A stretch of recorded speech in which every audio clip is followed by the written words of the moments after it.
So, I think we can all agree, having seen the team struggle and seemingly decline over the course of the first 3 race weekends, Mercedes are in the mud. Not only are they in the mud, they can't fathom how it's happened, with a general bemusement visible from the team, its staff and the drivers. Melbourne, it seems, was the nadir of this, with a first double DNF in 5 years for the Brackley team, which only exaggerated the Mercedes woes. While they weren't exactly going to finish outside of the points entirely, with Russell's last lap crash happening while the Brit was still in the point-scoring positions, neither driver is anywhere near threatening the front, which is a far cry from the position that the team ended last year in. After 2 seasons of ups and downs, where the downs came in the form of near undrivable machinery and the ups came in a single shock win at an incredibly dramatic interlagos, Mercedes decided that 2024 was the perfect time to press the factory reset button and start fresh with a new concept. It's fair to say that so far it's not exactly working out, but given the team's surplus of engineers and engineering talent, why exactly is that?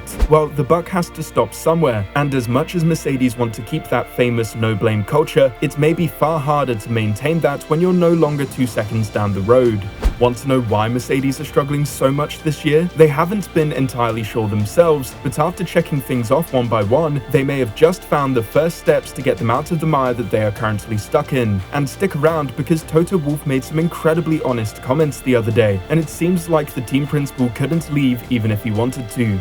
It's fair to say that it's been a pretty rough start for Mercedes, with Lewis Hamilton sitting 2 points above the one-weekend wonder Ollie Bearman, and George Russell, while faring better than his departing teammate, sits in the best of the rest seat behind the Red Bull, McLaren and Ferrari drivers. The season so far has comprised of "this weekend was bad but next weekend will be better" comments after each round, and seemingly to no avail, making it hard to believe that we are going to see any kind of vast improvement from the Mercedes team, at least not until we see some pretty major upgrades come. The depths that the team reached over the weekend in Melbourne was clearly exaggerated by the double DNF, but even before both cars retired, it seems that they were not really threatening anywhere near the potency that they promised over the winter break, nor the continued expectations set by the team. This is something Karin Chandok gave voice to after the race, with the Sky pundit saying, "They were always going to be compromised in Jeddah. Speaking to people in Jeddah, they felt Melbourne would be more clean cut for them and they should have a more competitive package. They will go away from the weekend disappointed. The DNFs are bad, but just in terms of their pace, they will be hugely disappointed. At no point did they look like being a close challenger to Ferrari or McLaren in the race.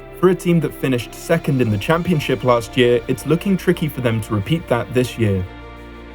Karim would also go on to highlight the fact that moving backwards isn't exactly a new trend for Mercedes, who are still insisting that there is some kind of hidden performance potential in the car, despite there being not much indication to support this. Mercedes were around 4th quickest at the end of last year, having lost ground to Ferrari, and were overtaken by McLaren towards the end of the season, pinning the reason they got 2nd place in the championship on other factors outside the car, saying, "Mercedes had good drivers and were able to make less mistakes and reliability. That's how they got 2nd. It wasn't on speed."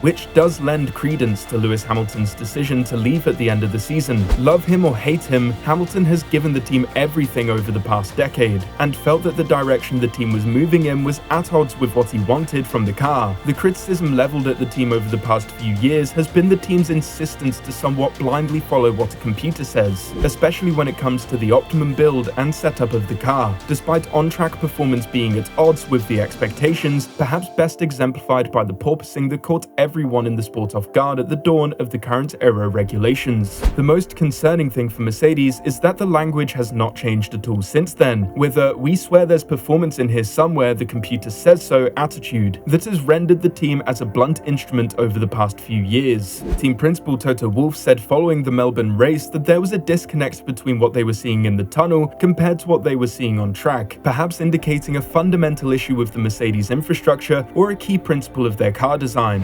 Following the Australian Grand Prix, Toto Wolff said, "When I look at the positives, and that is we took many potential root causes out of the equation, we went through about our suspension, we weren't sure about the stiffness of our gearbox carrier, we had a vibrating steering rack, and all of those things have disappeared. But fundamentally, whatever we see in the tunnel doesn't correlate to what's happening on track.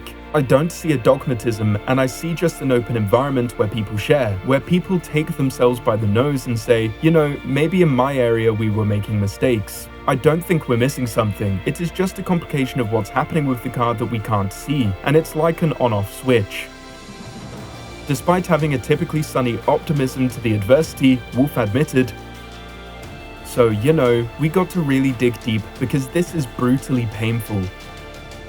And yeah, clearly it would be. Wolff isn't intentionally overseeing a team that is falling behind, and despite his best efforts, he is seemingly at a loss as to what to do about it. Just hoping that the situation is, as he says, an on-off switch is concerning, as realistically, Mercedes are unlikely to just stumble into 0.4 of a second through setup or a minor tweak to the car. It's likely that the team needs a far more fundamental change to the car, but are at a complete loss as to where to start, given that they are going from gearbox to steering rack to suspension and so on. Martin Brundle, following the race, brought into question Toto Wolff's capacity to put up with the underperformance of the team while trying to keep a sunny disposition. For the third consecutive season, they haven't hit the sweet spot with this era of ground effect cars, and then can't seem to contain the unpredictability of performance thereafter. Team boss Toto Wolff always has elegant words and phrases to move the story on and refocus to the next race or season, but it must be wearing very thin for him to see a lack of progress.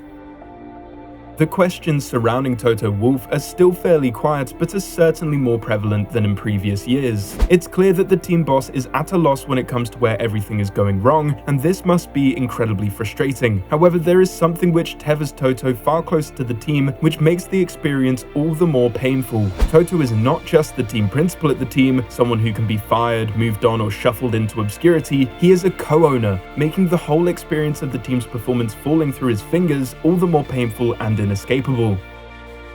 As a corner of this business, I need to make sure my contribution is positive and creative, so I would be the first one to say if somebody has a better idea, then tell me, because I am invested to turn this team around as quickly as possible. We have not swallowed a dumb pill since 2021. We don't understand some of the behaviors of the car, and in the past we would.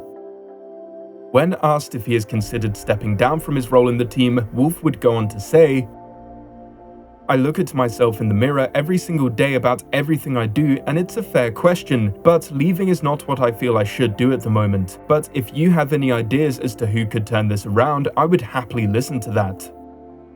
Wolff would go on to paint a pretty painful picture of his experience co-owning the team, indicating that it pushes him into a corner where the option is succeed or disappear from the sport completely, rendering him stuck in place and unable to escape a negative situation as easily as others might. The big difference is, this is my job, and if you ask the manager question, I cannot go to Chelsea or Liverpool or over to Ferrari. I have got no choice as a co-owner of Mercedes, which is also unfortunate. I am not a contractor or an employee who has said I have had enough of this. My hamster wheel keeps spinning, and I cannot jump out. Which, regardless of if you're a fan of the man or not, is a pretty sad thing to hear.